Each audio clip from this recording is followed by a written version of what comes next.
There is a question underneath this whole story that some of us learn how to ask long before we ever say it out loud. And it's a survival question. What is to prevent me? What is to prevent me from being safe here, from being seen here, from being welcomed here without having to edit myself first? What is to prevent me from being loved here without conditions in the walls? When I moved to Alabama nearly 20 years ago as a high school freshman from Michigan, I learned very quickly how communities suss you out. Some of the first questions I was asked were, where does your family go to church? And who do you pull for on Saturdays? Much to some people's disappointment, my family did not really go to church, and my blood still bleeds maize and blue to this day. Sorry, Dr. Fout. I was an outsider before I knew all the rules. Now, that is not the deepest kind of exclusion, but it was enough to teach me how quickly a room can start sorting you before it actually knows you. It taught me something about what it feels like to be read before you are received. Some of us know that feeling far more deeply than a football rivalry or a regional culture. Some of us know what it is to enter a room already scanning it, to wonder how honest it is safe to be, to wonder whether you'll be welcomed or merely managed. So when the Ethiopian eunuch says, what is to prevent me from being baptized? Do not hear a stranger from long ago. I hear somebody asking a question that I recognize in my bones. And that question does not come from anywhere, from nowhere, because this eunuch has already been on a journey. He has already gone to Jerusalem to worship. He has already shown his desire, already opened the scroll, already gone looking for God. He's not indifferent, he's reaching. And still, for all his status and power, he knows what it is to live as someone who does not fit neatly inside the categories that the structure, the religious imaginations of the world.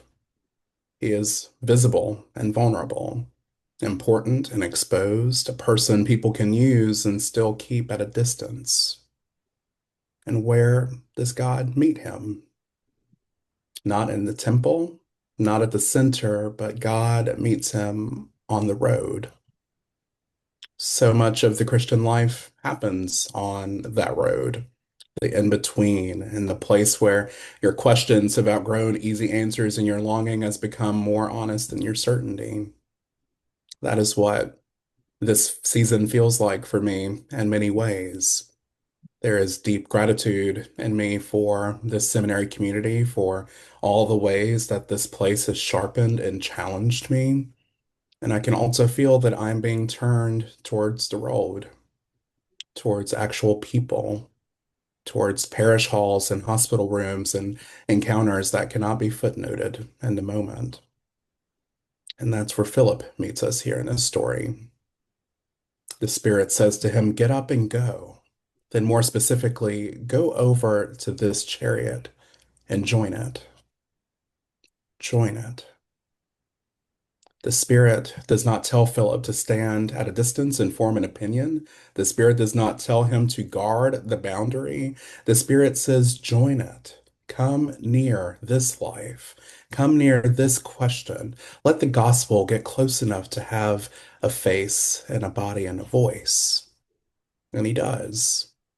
He asks, do you understand what you're reading? And the eunuch says, how can I unless someone guides me?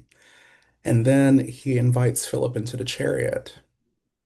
That detail really gets me at my core because the one who has reason to be guarded becomes the one who makes room.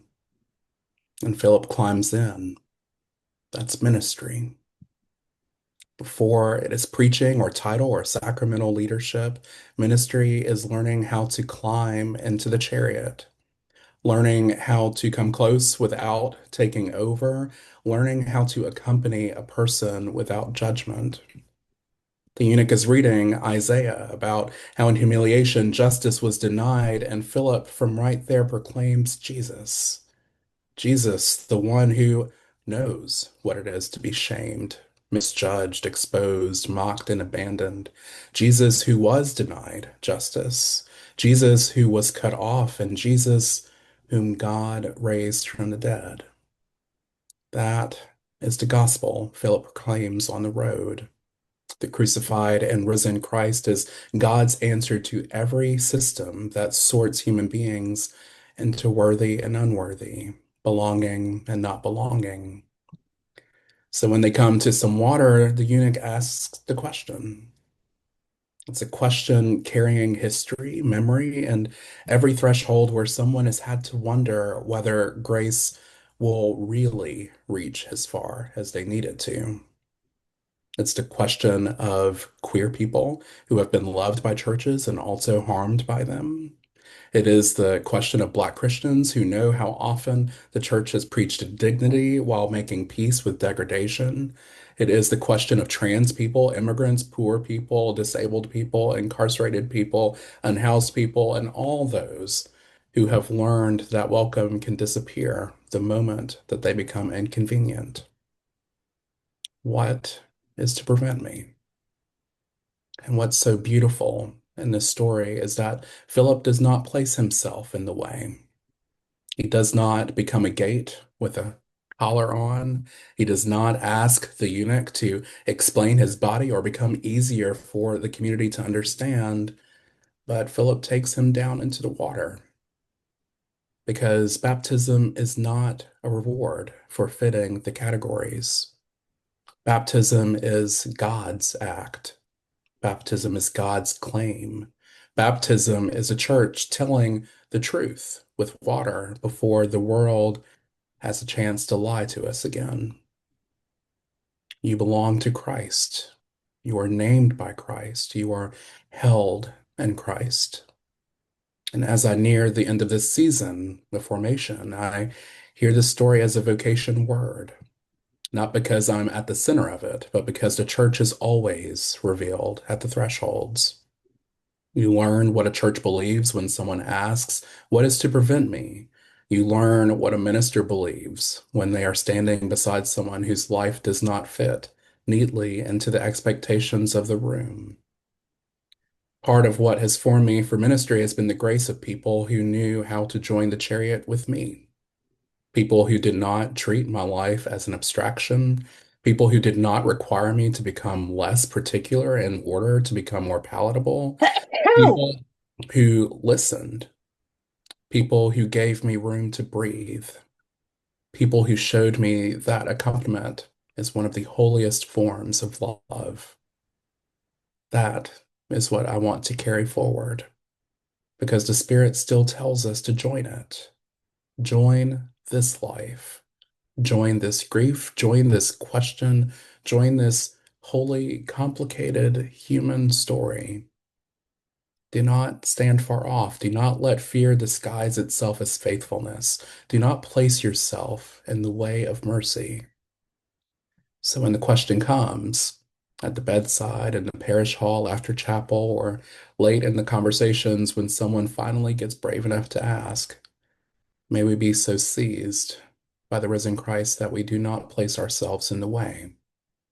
May we tell the truth that nothing prevents you from the mercy of God. Nothing prevents you from the love of Christ. Nothing prevents you from the waters of grace. Look, friends, here is water, and may we all go on our way rejoicing.